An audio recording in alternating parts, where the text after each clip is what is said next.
Hey guys, welcome back to my channel and this is part 4 of chapter consumer protection। देखो ये redressal agencies ये बहुत important है। ठीक है, हम लोग इसमें देखेंगे कि जब किसी कंज्यूमर को प्रॉब्लम होता है, ठीक है, तो वो कहाँ जाएंगे। ठीक है, कहीं पे तो जाके कंप्लेन करेंगे ना। ठीक है, तो वो कहाँ जाएंगे। सो देयर आर 3 कमीशंस जो कि रिड्रेसल एजेंसीज बनाए गए हैं। पहला है डिस्ट्रिक्ट कमीशन, दूसरा है स्टेट कमीशन, तीसरा है नेशनल कमीशन। इसको याद करना बहुत इजी है, लेकिन एक बार समझना पड़ेगा, सुनना पड़ेगा। ठीक है, तो देखो सबसे पहले देखते हैं कि डिस्ट्रिक्ट कमीशन कैसे बनता है। ठीक है, तो डिस्ट्रिक्ट कमीशन जो है बेटा वो बनता है कॉम्पोजिशन, द बेसिस याद रखना। ओके, कॉम्पोजिशन किस कैसे बनता है, बनने को बोलते हैं कॉम्पोजिशन। सो इस कंसिस्ट ऑफ ए प्रेसिडेंट, उसमें एक प्रेसिडेंट रहता है एंड 2 अदर मेंबर्स, और 2 और मेंबर्स रहते हैं, और उसमें से एक मेंबर जो है वो औरत होती है, वुमन होती है। ठीक है, समझे। डिस्ट्रिक्ट कमीशन कैसे कॉम्पोजिशन करता है, एक प्रेसिडेंट और 2 और मेंबर, उसमें से एक मेंबर लेडी होगी। दूसरा स्टेट कमीशन चले, स्टेट कमीशन में कंसिस्ट ऑफ ए प्रेसिडेंट, इसमें भी प्रेसिडेंट, सब में प्रेसिडेंट, तीनों प्रेसिडेंट रहता है, याद रखना। So it consist of president and at least 2 other member, कम से कम 2 और मेंबर होना चाहिए, उसमें से एक लेडी वुमन होनी चाहिए, याद रखना। इसमें 2 मेंबर, एक प्रेसिडेंट, 2 मेंबर, उसमें से एक औरत।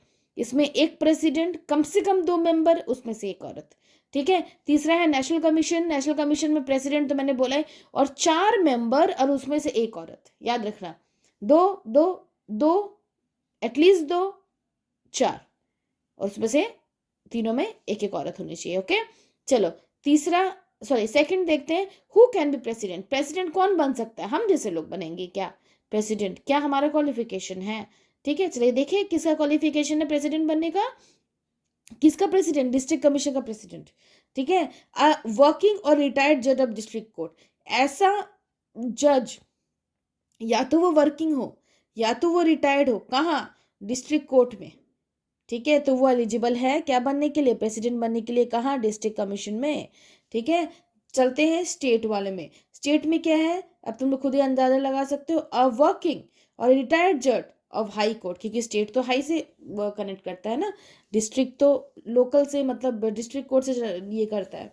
ठीक है, कनेक्ट करता है। सो स्टेट कमीशन में रहने के लिए, उसका प्रेसिडेंट बनने के लिए क्या एलिजिबिलिटी है बेटा, कि वर्किंग या फिर रिटायर्ड जज होना चाहिए, कहाँ का, हाई कोर्ट का। ठीक है, अब समझो, लोकल कोर्ट, हाई कोर्ट, तो बचा सुप्रीम कोर्ट। ठीक है, तो नेशनल कमीशन का प्रेसिडेंट बनने के लिए क्या क्वालिफिकेशन है, रिटायर्ड और वर्किंग जज of supreme court. Supreme court का या तो रिटायर्ड जज होना चाहिए या तो वर्किंग होना चाहिए। ओके, आई होप ये दोनों आपको पूरा अच्छे से समझ आ गया होगा। एक बार देख लें, कॉम्पोजिशन में कितने लोग होने चाहिए, प्रेसिडेंट प्रेसिडेंट प्रेसिडेंट, 2 लोग, कम से कम 2 लोग, 4 लोग, उसमें से एक औरत एक औरत एक औरत। ओके, समझ आया। इसमें याद रखना, district commission district court, state commission high court, national commission supreme court. Okay, चलो अब अपॉइंटमेंट ऑफ प्रेसिडेंट। अब प्रेसिडेंट को अपॉइंट कौन करता है, वो खुद तो अपॉइंट होता नहीं होगा, सो कोई ना कोई तो करता होगा ना अपॉइंटमेंट।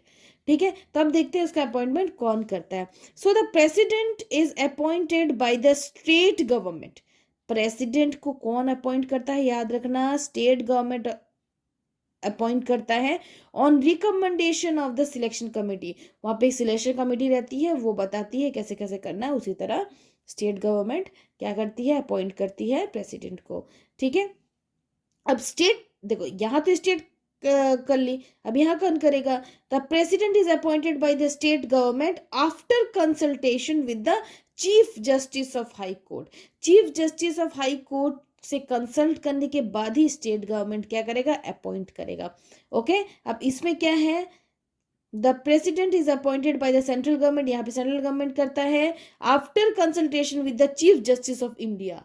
जो चीफ जस्टिस ऑफ इंडिया है, ठीक है, वो क्या करेंगे, वो क्या करते हैं, उनसे रिकमेंडेशन लेने के बाद, उनसे कंसल्ट करने के बाद आप अपॉइंट कर सकते हैं प्रेसिडेंट को। ठीक है, एक बार फिर से देख लेते हैं। यहाँ पे डिस्ट्रिक्ट कमीशन में कैसे अपॉइंट करेगा, कौन अपॉइंट करेगा, स्टेट गवर्नमेंट अपॉइंट करेगा after recommendation of the selection committee.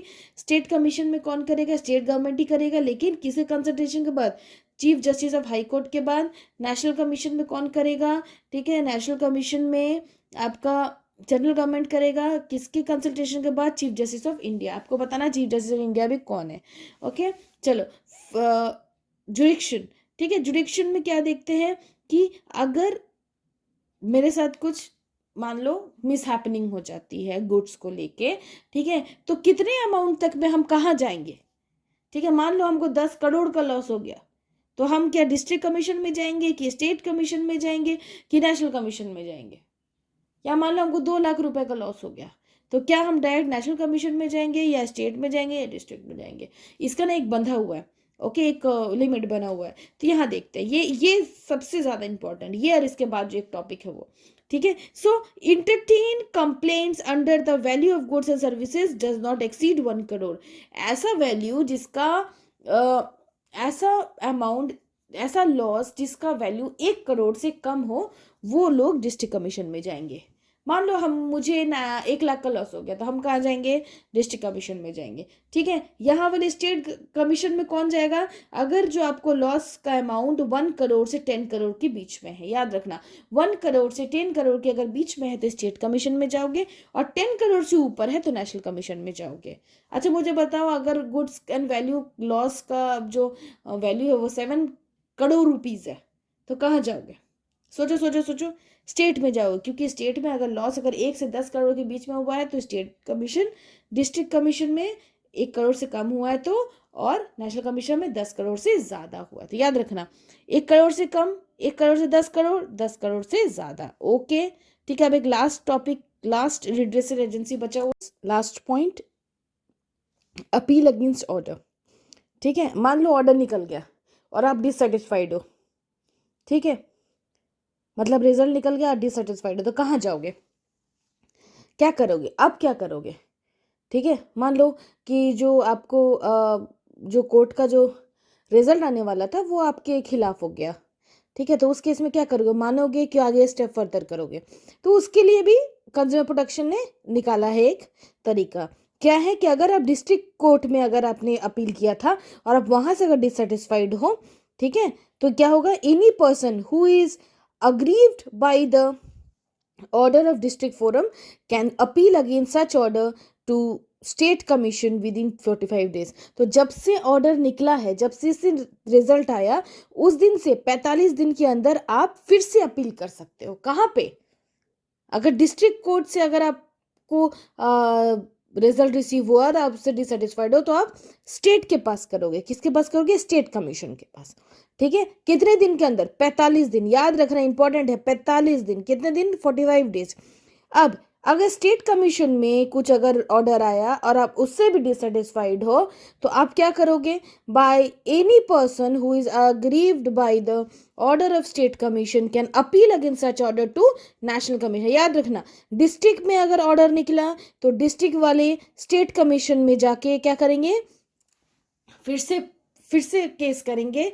ठीक है, और कितने दिन के अंदर? 45 दिन के अंदर। अगर स्टेट कमीशन का रिजल्ट निकला और स्टेट कमीशन वाले जो हैं वो सेटिस्फाइड नहीं है, तो वो नेशनल कमीशन में जाके फिर से अपील कर सकते हैं। कितने दिन के अंदर? 30 दिन के अंदर। याद रखना ये सब इंपॉर्टेंट है। 45 डेज, 30 डेज। अब बेटा अगर नेशनल कमीशन में कोई अगर मान लो ये हुआ, कोई अगर फैसला हुआ और आप उससे डिससेटिस्फाइड हो, ठीक है, तब आप क्या करोगे? So any person who is aggrieved by the order of national commission can appeal against such order to supreme court. कहाँ पे करोगे बेटा? सुप्रीम कोर्ट में जाके आप बोलोगे, आप फिर से अपील करोगे विद इन 30 डेज। याद रखना विद इन 30 डेज, कभी 30 का 45। Only cases where value of goods and services exceed ₹10 crore. ठीक है, लेकिन इसमें भी एक वो है कि अगर आपका वैल्यू जो है 10 करोड़ से ज्यादा है, तो ही आप यहाँ पे सुप्रीम कोर्ट में क्या कर सकते हो? अपील कर सकते हो। Is it clear? कोई डाउट है? ठीक है, एक बार फिर से हम लोग ये वाला पार्ट देख लेते हैं। डिस्ट्रिक्ट कमीशन में अगर आप सेटिस्फाइड नहीं हो तो अब स्टेट कमीशन में क्या करते हैं? जाके आप अपील कर सकते हो विद इन 45 डेज। अगर स्टेट कमीशन से आप सेटिस्फाइड नहीं हो तो आप नेशनल कमीशन में जाके क्या कर सकते हो? 30 डेज के अंदर अपील कर सकते हो। अगर आप नेशनल कमीशन में खुश नहीं हो तो आप सुप्रीम कोर्ट में जाके अपील कर सकते हो विद इन 30 डेज, अगर आप गुड्स और सर्विसेज का वैल्यू 10 करोड़ से ज्यादा है तो। समझ आया? अब सिर्फ एक टॉपिक बचा हुआ है, चलो हम लोग देखते हैं उस टॉपिक को। ये इस चैप्टर का last topic, that is role of consumer organisation and NGOs के, एनजीओज का क्या रोल होता है। ठीक है, देखो ऐसे तो बहुत सारे एनजीओज हैं जो कस्टमर के लिए काम करते हैं, कंज्यूमर प्रोटेक्शन के लिए काम करते हैं। उसमें से कुछ फेमस है consumer guidance society of India जो कि मुंबई में है, फिर consumer education research centre CERC उसकी शॉर्ट फॉर्म है, and consumer unity and trust society. इस तरह बहुत सारे हैं। ठीक है, कुछ अहमदाबाद में है, ऐसे मुंबई में बहुत सारे, न्यू दिल्ली में है। ठीक है, बहुत सारा है। ठीक है, तो ये लोग क्या काम करते हैं। ठीक है, ऐसे तो बहुत सारे काम करते हैं, लेकिन आपको 4 ही मार्क्स का पढ़ना है, इससे हम लोग ने बहुत शॉर्ट में किया है। पहला है एजुकेटिंग द विलेजर्स और general public about consumer rights by organising training programmes, seminar and workshop. कुछ बताने की ज़रूरत नहीं है।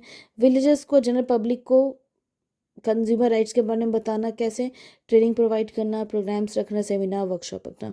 दूसरा है पब्लिशिंग periodicals। periodicals का मतलब होता है वीकली न्यूज़पेपर्स।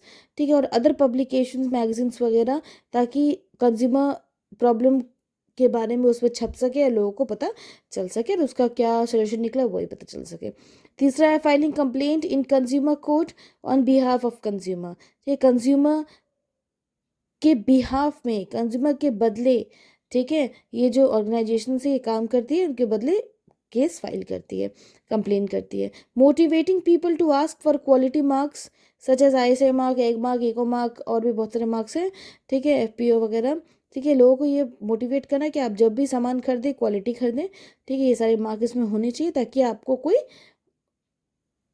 क्वालिटी में कॉम्प्रोमाइज ना करना पड़े। ओके, ये लास्ट है the encouraging consumers to strongly protest and take an action against exploitative and unfair trade practices of seller। अगर कोई सेलर एक्सप्लॉइट कर रहा है या अनफेयर ट्रेड प्रैक्टिसेस कर रहा है, कोई गलत काम कर रहा है, तो उसके अगेंस्ट स्ट्रांगली क्या करना, स्ट्रांगली उसके अगेंस्ट खड़े रहना, उसके अंदर प्रोटेस्ट करना। ओके, अगर आप मेरी ये सारी वीडियोस ऑफ कंज्यूमर प्रोटेक्शन देख लोगे तो गारंटीड है 5 मार्क्स का क्वेश्चन आया तो 5 मार्क्स, 4 मार्क्स का क्वेश्चन आया तो 4 मार्क्स, गारंटी है मेरे तरफ से। ओके, चलो बाय, टेक केयर। अब जो नेक्स्ट वीडियो आएगा उसमें हम लोग कंज्यूमर प्रोटेक्शन के प्रीवियस कुछ क्वेश्चन आंसर्स को देखेंगे ताकि हम लोगों को फाइनल प्रिपरेशन के लिए हेल्प हो सके। Okay, bye, take care.